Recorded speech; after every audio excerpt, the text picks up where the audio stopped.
All systems go. Clear for liftoff.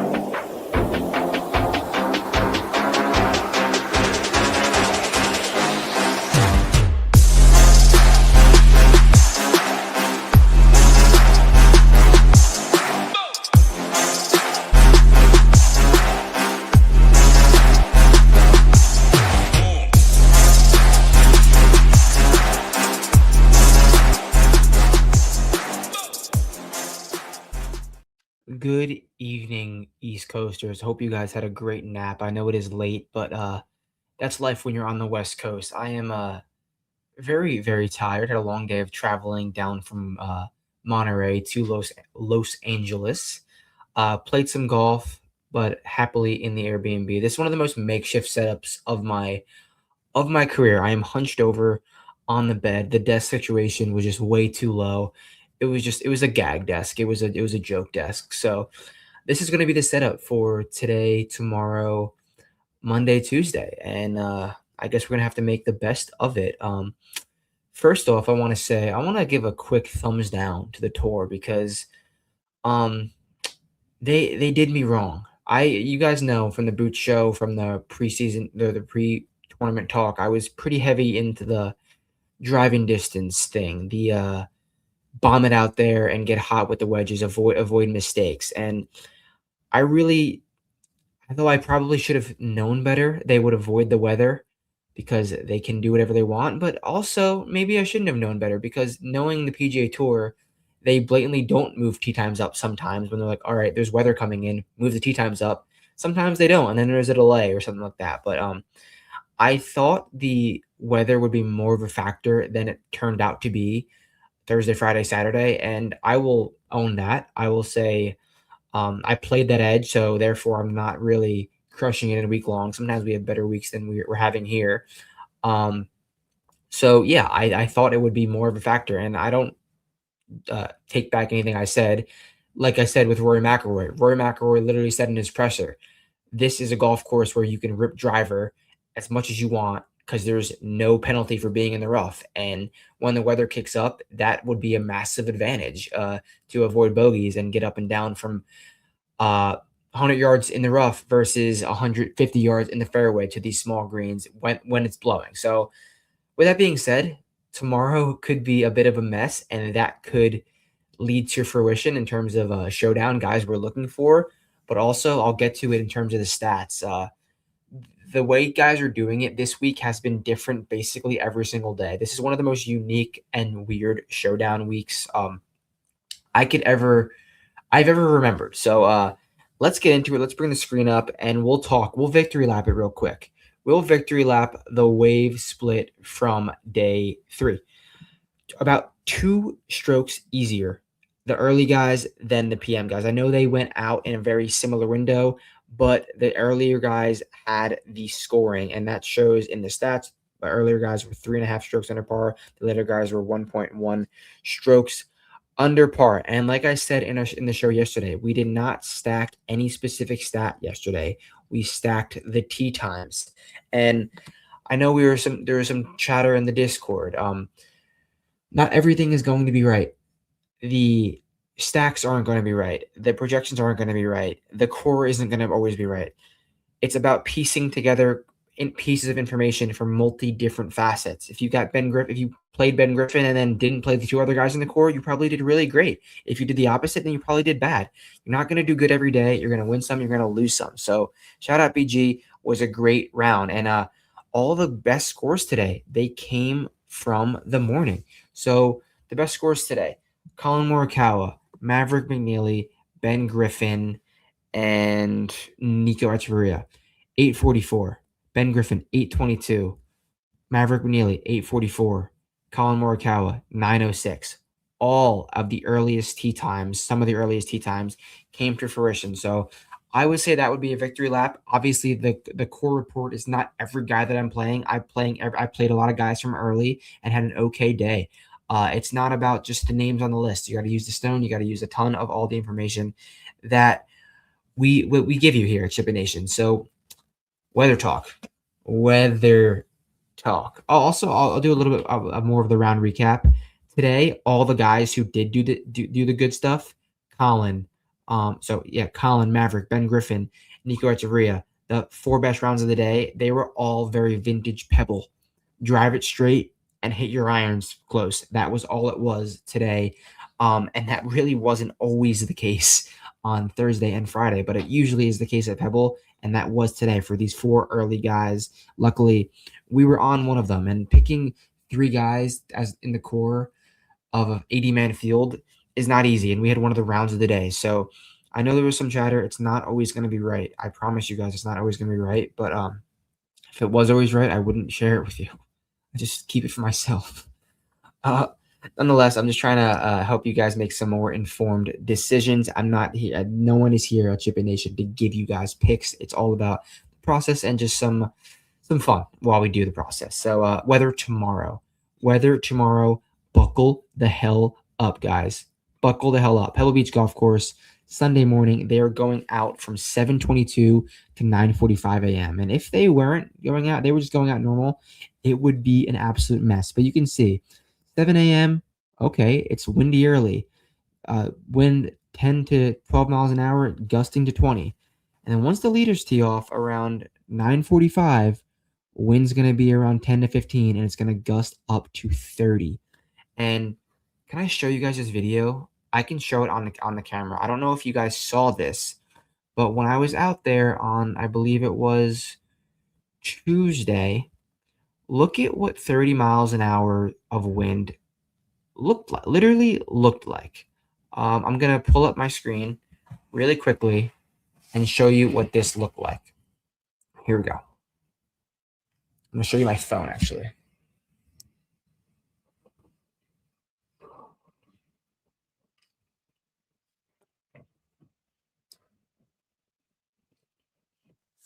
I don't know if you could hear that, but it was absolutely whipping. And I'll talk about a quote. Tommy Fleetwood, after his round on Thursday, I asked him some about the round, and he told me that in the practice round, the only reason he played in the practice round on Wednesday was because he thought that the Pro-Am was still going, because they had like an amateur event on Wednesday before the Pro-Am started on Thursday, Friday. He thought it was still on, and it was canceled because the weather was so bad. And he was like, I'm out there early. I'm just going to practice. And he said he didn't think anyone would break par in that weather. And I mean, I told you guys in the reports, it was legitimately insane. And that's what we are seeing tomorrow. So I told you guys I just showed you guys my screen for the gust and stuff like that. Statistically, what we're looking for tomorrow is nothing. I am not looking for any specific stat for multiple reasons, because first of all, if you look at how guys have scored in round 1, round 2, round 3, you can see like how different it's been. It hasn't been one glaring way. See how like the highlighted stuff is changing in each little spot. In the tournament, you can see some more relative similarities, but round by round, it's been changing every single day. And tomorrow is the most unique conditions. It's going to be a new way to score. So what I'm going to look for tomorrow is kind of like that, what I wanted going into the week. Driving distance and short game. I really think you can, if you drive it long and straight, you're going to have so many more opportunities to simply not mess up. And I don't think we're going to have any 65s tomorrow. I don't, unless we're getting a Tommy Shinnecock round. Avoiding bogeys is going to be big tomorrow. So if you drive it straight and you're just in position to make pars, that's going to be really solid. So I'm looking at that, and I'm looking at ownership. Ownership. I'm fading chalky guys because we have insane weathers. Anything can happen tomorrow. I'm fading the chalk, and I am going with the driving distance, and I'm going with the short game tomorrow. So that's what I'm leaning. That's the strategy tomorrow, and we'll get into some more tools later. First, I want to talk about a nice contest that I think is solid for tomorrow. This is the $55 12 entry max, the 20K up and D, and it's perfect. I mean, this I talked about how up and down is going to be important tomorrow, and it's called the up and down for a reason. Like, if you max enter this contest, you have 12% of the field. I know the top first place gets 20%, but you're at 12 out of 413. That's about like I think 1 in 34. Yeah, 1 in 34. So you could definitely have a really chance if everyone's max centering, you can beat 34 people, and not everyone's max centering this. If you want to put out the big bucks, I think tomorrow's a really good day for it. And also, if you're fading that chalk, I really think you could get different easily and possibly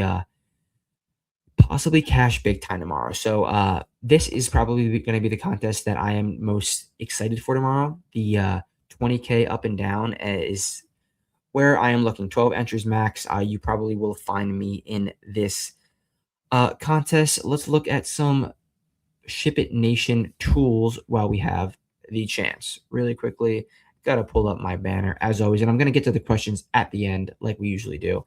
I'm not going to show the stone because it is already up. This is a late show, so the stone is already up.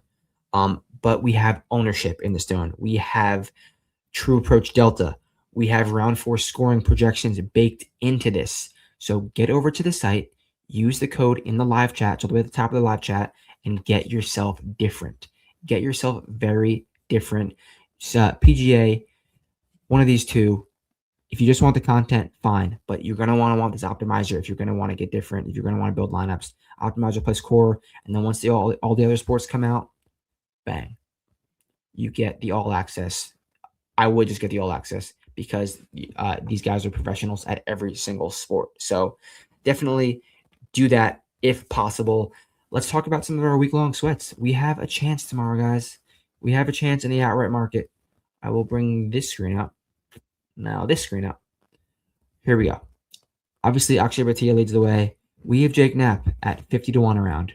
We have Tommy Fleetwood. We have Minwoo Lee. You know how easily Colin Morikawa, Akshay Bhatia can shoot 74 tomorrow? So easily. So many guys are live.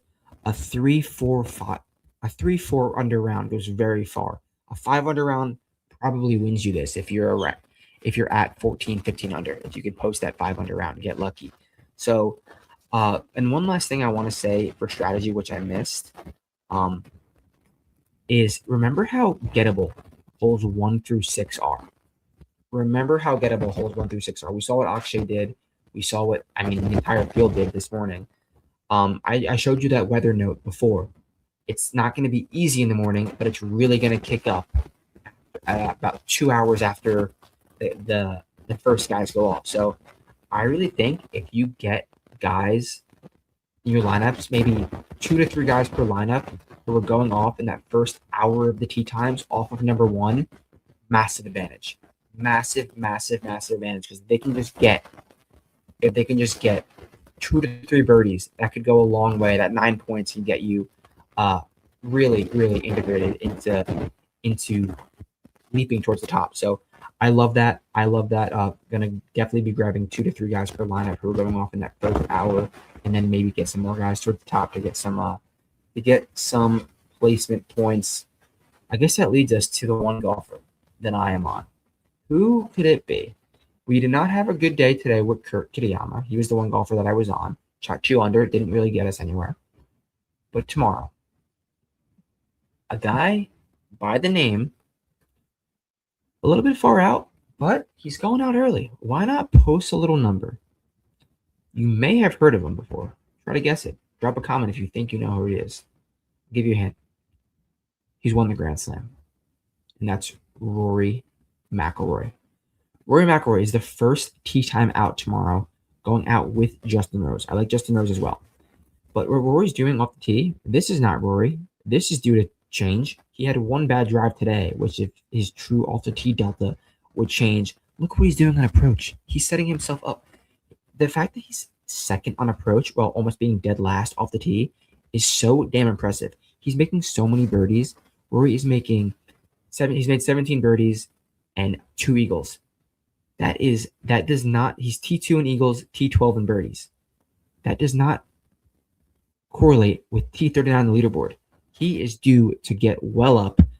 Can he backdoor top 10? Not sure, but he could definitely make a ton of birdies to get close. So, Rory McIlroy is the one golfer that I am on, and as always, the slate plan will be up in very soon. When I get off the stream, I'm gonna do this right away. because I need to go to bed. I woke up so early. I need to go back to the East Coast. I'll tell you that much. But yeah, that's the one golfer I'm on.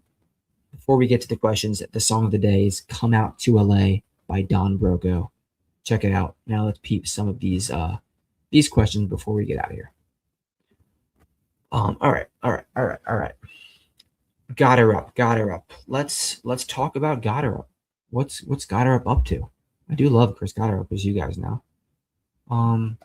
I'm not gonna remember my screen up for this. I'm just gonna talk through it. Chris Gotterup is currently T22, around a 70.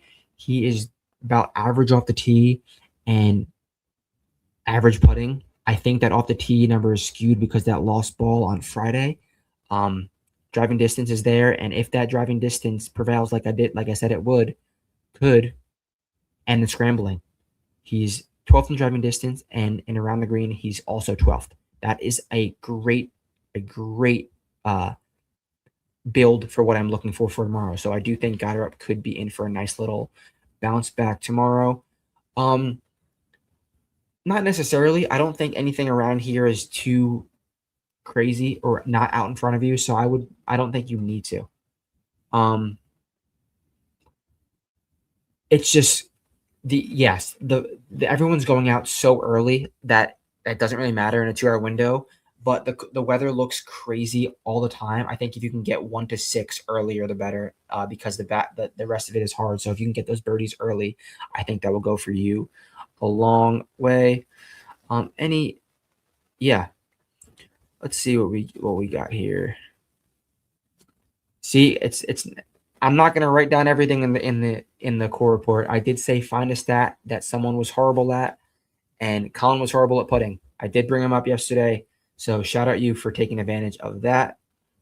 Gotterup did smash in the wind. I don't hate this at all, Rosie and Rory. So yeah, that's all the questions. It is a crapshoot tomorrow. I see that comment. Pick your horses and run with those low owned guys.